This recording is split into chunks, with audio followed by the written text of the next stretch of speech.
U.S. tensions with North Korea have reached a boiling point.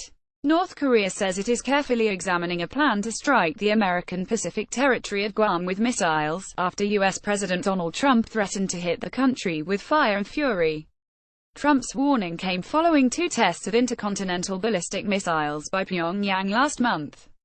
Pyongyang says it needs to continue developing its missile force as a deterrent against the U.S. and its regional allies' aggression and expansionism. Presstv has talked to Paul Street, author, journalist and political commentator, as well as Frederick Peterson, political commentator and congressional defense policy advisor, to discuss the issue. Street believes Trump's inflammatory rhetoric is not the kind of language is utterly preposterous, unnecessary and volatile.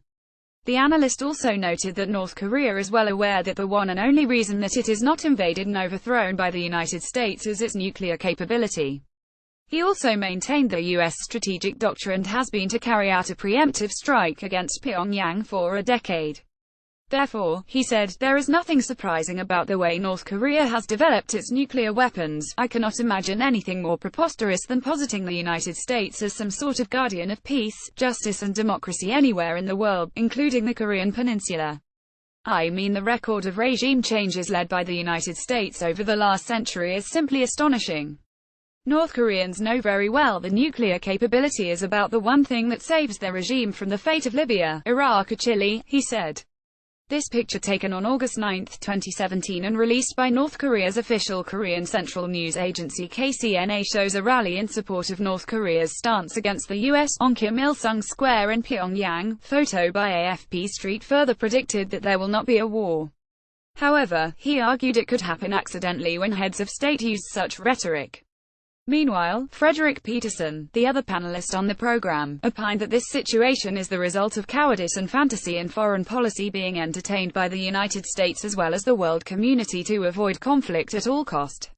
He also stated it is not clear whether North Korea's plan to strike Guam is a mere threat intended to achieve some policy objective or it is a practical real threat. He further emphasized the world should take principled action against North Korea, not just impose mere sanctions which have so far failed to dissuade the country from pursuing its ballistic missile and nuclear programs.